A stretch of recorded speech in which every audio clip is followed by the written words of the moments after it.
Welcome to Jurgen's Journeys. Please like, share, and subscribe. Hello YouTubers. Today I want to talk to you about my couch.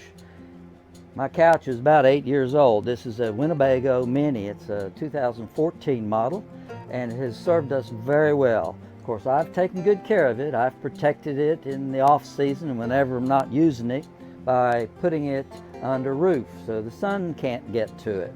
That's probably one of the most damaging things cosmetically. Also, we've kept everything else in good shape by servicing. I've winterized this unit already, and I'm well satisfied with this camper, except for this couch. And if you've got a camper that's 6, 7, 8 years old, you've probably noticed the same thing if you have this leatherette type finish on your upholstery. This has gotten to be a real problem. Yeah, here's a look at that arm on this couch. They're both causing me a problem. This one's not quite as bad, but as you can see, they're coming apart. And the couch itself is really getting bad. This stuff is getting all over the floor in little bits and pieces. It's just shedding like an old dog. Now there are three options that I have. One is to just cover over it with a blanket. I've got a comforter that would look decent on here, so that I can just put that on there in a way that will kind of stay in place. Now I learned a good way to do that from a channel called Honey and Me, and I put a link up here for that, which is where I got this idea to begin with. So that's my first solution, is to basically just hide this by covering over it with something. The second option is to buy and replace this couch from several online and Amazon options. So I'll show you a couple of links to that as well, in case that works for you. Now, purchasing this scissor couch is not a good option for me because of the size restraints in this slide. When I examined the details on the couches that were available, they were all just about a ½ inch larger than my opening actually measures. So I'm not 100% sure that if I order one, that it will actually fit my opening here. And I'm not real comfortable ordering a $800–900 couch not knowing for certain that it's going to even fit. So that was option number two. And besides the fact that it may not fit when I get it, and I'll have to go through a big hassle to send it all back, the arms on this couch are not included in that, because the arms on this couch were made in the Winnebago factory, I suppose. Now I can order some extra material. If I order online couch, then I still have to go to an upholsterer to have the arms done. My third option, and that's the one I'm going to go with, is to have it custom covered. To take the couch out along with the arms and then have them recovered. So I'm going to do that, and in this video I'm going to show you first how I do option number one, and that is covering it. I'm going to show you some links for option number two, and then I'm going to show you how I disassemble, take this out and carry it to an upholsterer and then put it back in. So that's option number three, the one I chose. And at the end of the video, I'll show you the pricing and what it cost me to have this done. So if this is a problem that you're dealing with, you might want to watch this, and certainly appreciate if you give me a thumbs up. If you haven't subscribed already, then please do that. But at any rate, let me show you right now how to take this couch and cover it, and then how to take this couch out and then how to put it back in. So thanks for joining me today, and stay tuned.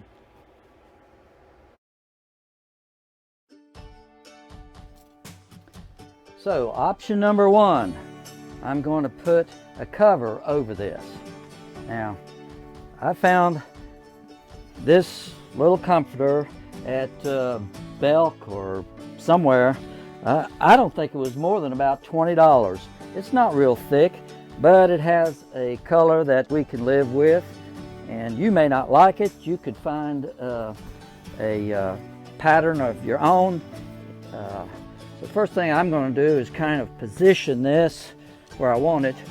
Now you must keep in mind that we don't use this couch to sleep on. We don't use it as a sleeper, so it doesn't have to be open and closed. What I'm doing is just trying to center up the pattern and get it down to about the floor here at the front. Because the first thing I'm going to do is cover this valance at the front there. So I want this to be about even on the ends and even at the floor. So in order for this to work, now if you watch the video on this process on Honey and Me, she uses about a 2-inch foam piece to hold everything in place. I didn't have that, but I do have all kinds of wooden moldings and stuff because I used to be in woodwork.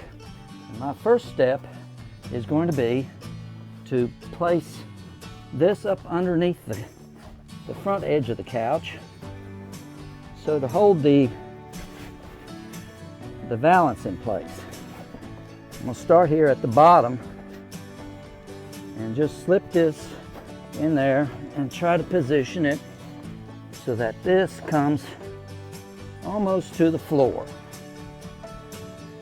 Not too hard, just a little bit of tug and pull, and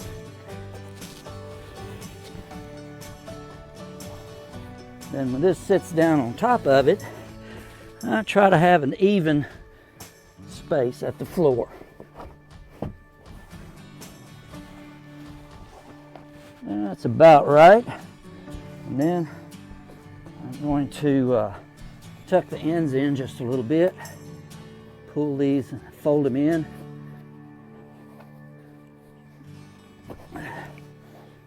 That.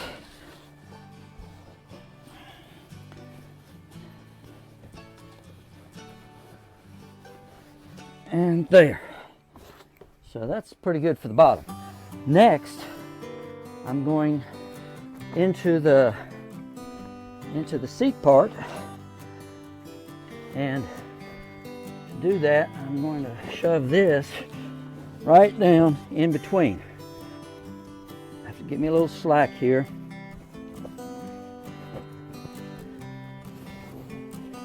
It's going. I'm working it down in there.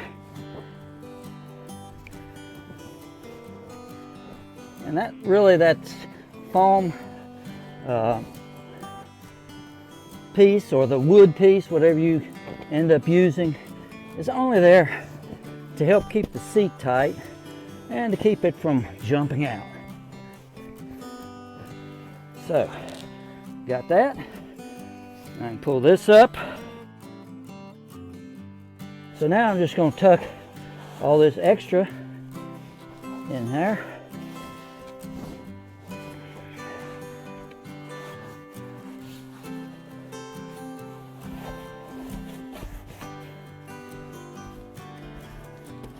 There we go.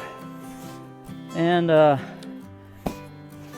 so that's it. That's not perfect. I could fiddle with it some more and get it better. But as you can see, it holds pretty well. It's snug. And we lived with that option for a while. But the only problem is I still have these ratty arms on this thing, and I don't have any way to cover up this mess. So I'm going to option number 3.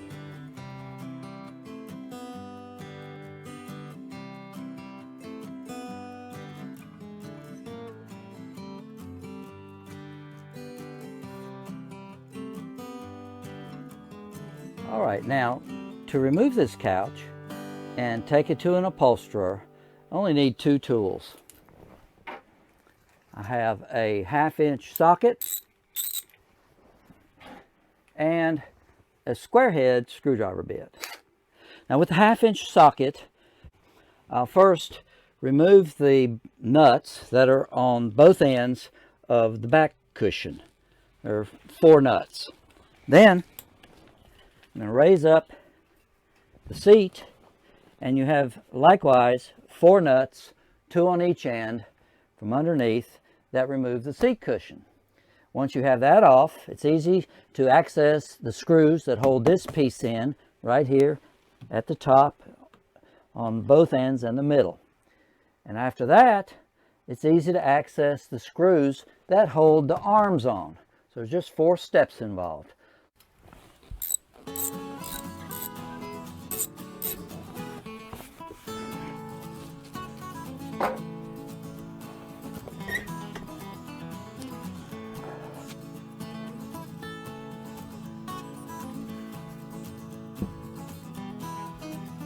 All right, then we do the same thing up under here.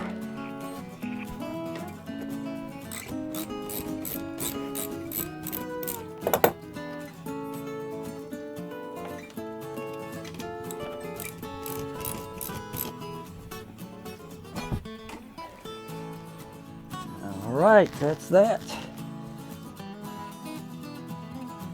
Now next comes this piece, and that's real easy. We got 1 screw here.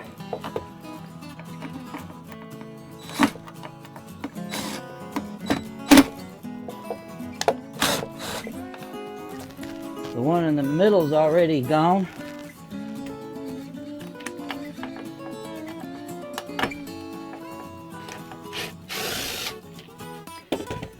One there. And that's all that's holding it.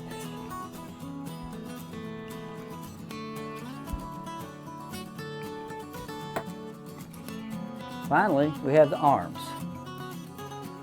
All right, there's 2 screws here. 1.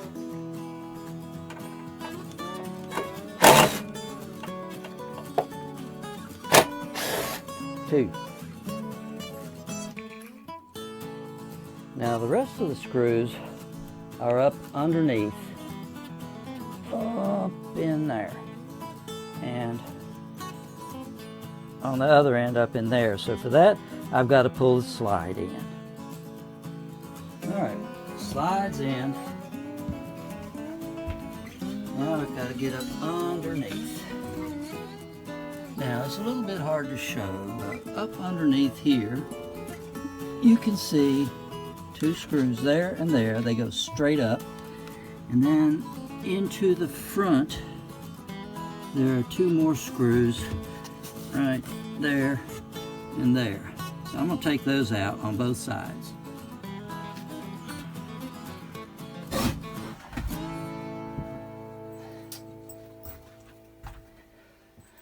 So 4 screws.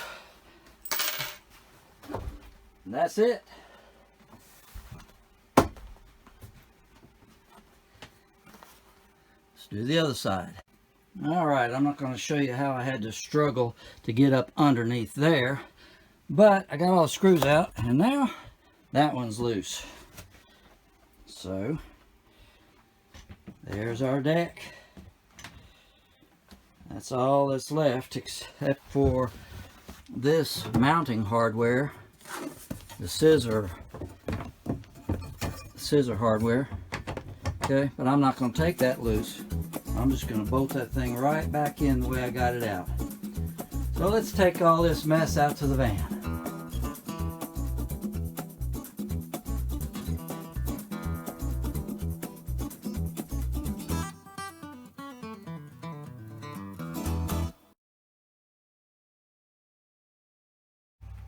Well, that was a bit of a job, but that's what it takes to get this thing out of here and to the upholsterer. I don't know how long he's going to keep it, but as soon as it's finished, I'll show you the final result, okay? But that's all for today. I do want to remind you to winterize your camper. And if you haven't already done it, check out my video on how to winterize without antifreeze. And until then, may all your journeys be safe. May God bless you.